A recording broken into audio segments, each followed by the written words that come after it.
Hey there, I'm Kendra Perry from KendraPerry.net and creator of the Health Coach Accelerator Method. And we're going to talk about money today. So money mindset in business is super, super important. And if your money mindset sucks, then actually attracting and bringing money into your business, well, it's kind of going to feel like pounding your head against a wall. And I mean, that's no fun, right? And guys, if you are an online health coach or health practitioner and you want to learn how to blow up your business, get the strategy, the tools, the mindset, the tech, everything you need to know to be successful online, I share videos like this every single Thursday, and I would love if you would subscribe to my channel. You can also hit that little bell so that you get notified when I post new videos on Thursday. Okay, so money mindset is actually something I discuss in the first pillar of my Health Coach Accelerator program. The reason why we discuss money mindset so early on is it can really prevent you from moving forward and actually creating success and financial success in your business. So I consider it to be incredibly important, and it's also something that I see in so many of my clients, my students, my audience, is this total lack of healthy money mindset. So if you are struggling to bring consistent money into your life, in your business, then we got to talk about your money mindset. So let's jump into today's training. Okay, so let's start with what money mindset actually is. So money mindset is a belief or a set of beliefs around money. And you likely formed these beliefs or this set of beliefs when you were pretty young, and likely before you even remember creating them. So I want you to pause this video, maybe write down in a journal, and just really think about the way that your parents or whoever raised you spoke about money. Think about it. What did you learn about money growing up as a kid? You may have heard things like, money doesn't grow on trees, or money is the root of all evil. You have to work hard to make money, or rich people are selfish. The rich get richer and the poor get poorer. Money is a limited resource. Money isn't important. It's only money, right? You can either have money or you can have time, but you can't have both. Money doesn't buy happiness. Remember that one? You've probably heard it before. Okay, so does any of that sound familiar? Just think about it. Do any of these things really pop into your head when you think about what you were taught about money growing up? Personally, I used to hear that you have to work hard to make money. Money doesn't grow on trees, and money is the root of all evil. So very early on in my 20s, I decided that money wasn't important to me and it was never something I was going to seek. I was always just going to go for the fun and the freedom. And another thing that I actually picked up in my 20s is this belief that I was bad with money. And my own father actually told me that once. And this belief made me incredibly uncomfortable looking at my money. I would avoid looking at my credit card statement, my bank account, and this led to me overdrawing my account or just going over on my credit card bill because I was literally so uncomfortable with even looking at my money because I was under the belief that I was terrible at managing it, and ultimately that's what really played out in my life. And the truth was, I wasn't actually bad with money, I just didn't have any of it because I always pursued seasonal work. I worked in forestry, so I was very wealthy at a certain time of the year in summer, fall, spring, but winters there was never any work and I took that time off, and so then I would spend all my money. So I was in this constant state of boom or bust, and that was the reason I wasn't good with money, is because I really didn't have any and I was really living really thinly on the money that I did have. So what's really important when it comes to money mindset is journaling your beliefs about money. So you want to spend some time and actually think about the money beliefs that you do have. And it's really important to be conscious, like listen to yourself talk about money. When you think about money, what are you telling yourself? And make sure to write those down because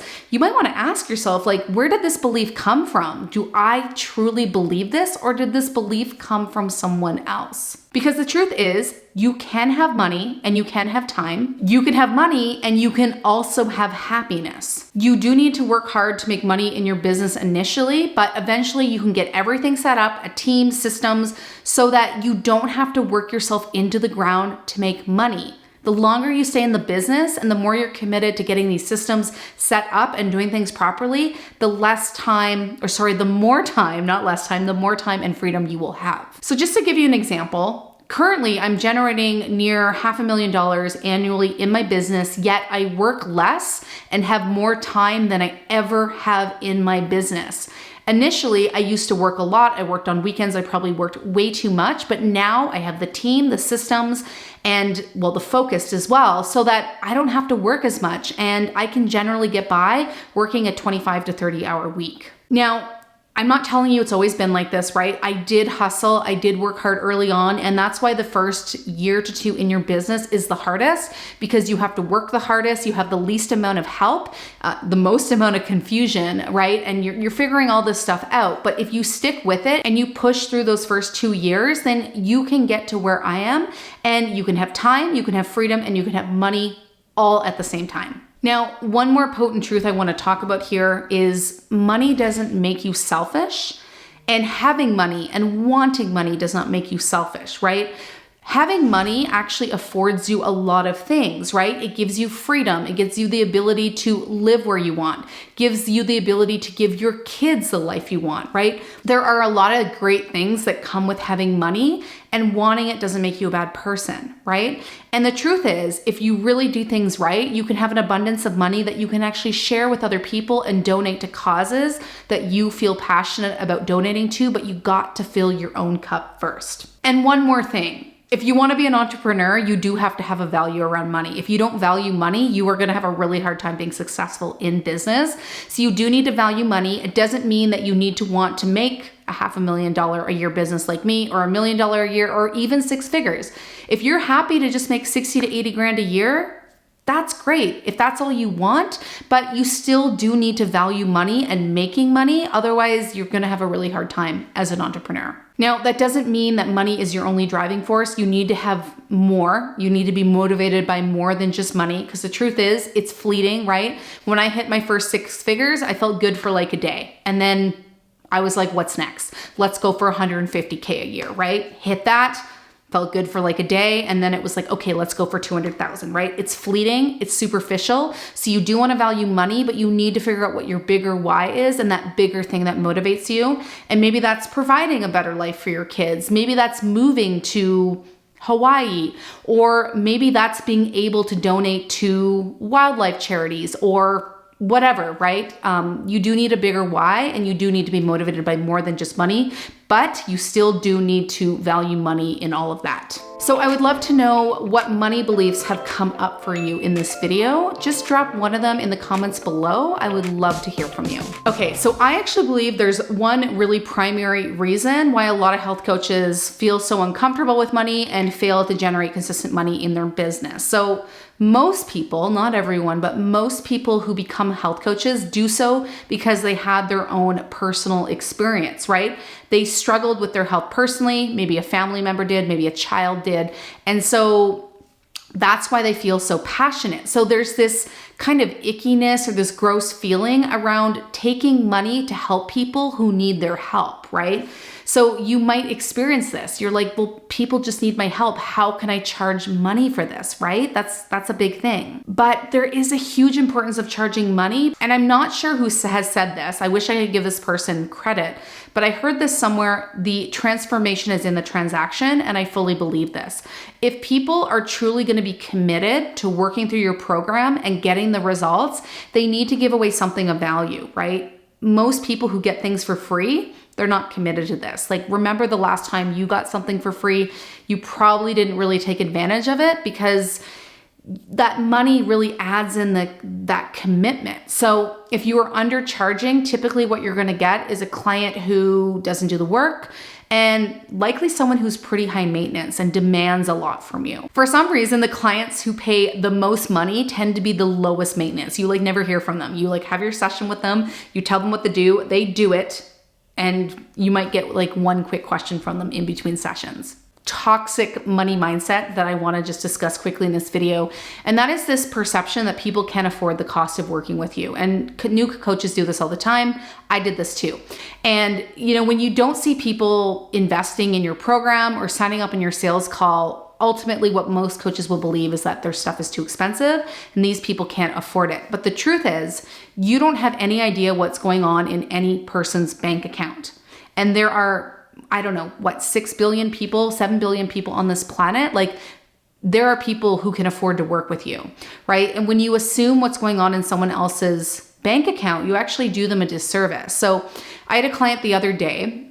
This is a really great story. She posted in our mastermind Facebook group and was like, I just sold my highest ticket program to a person who I didn't believe could afford it. And I love that because she judged this person when they got on the sales call, and we all do that. It's not a bad thing, but she assumed that this person couldn't afford her bigger program. So her instinct and what she was feeling pulled to do was to sell her into the lower ticket program.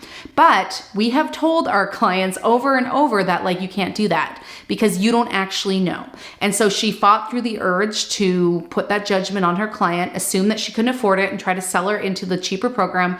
And she offered both programs, and the client ended up going for the higher ticket. She said, it's really expensive and it's going to be a push, but I really want to get the answers. I'm sick of dealing with this problem, and I do believe that I need to go all out in order to solve it. Okay, so just a really great example that you should never be assuming what people can and can't afford or what they actually want to value and spend money on. Okay, so before we end this video, I want to give you a few strategies on how to shift your money mindset. Number one, hopefully you've already done this as we've gone through this video, is to figure out what those beliefs are, to do a little bit of journaling, write them down, and just figure out like, where did they come from and are they actually your own beliefs? Number two is you want to change the dialogue that you have around money by interrupting your thoughts and giving your brain a new thought. So this really involves conscious awareness, being aware of your own thoughts, but basically hearing something and being like, no brain, no, that's not true.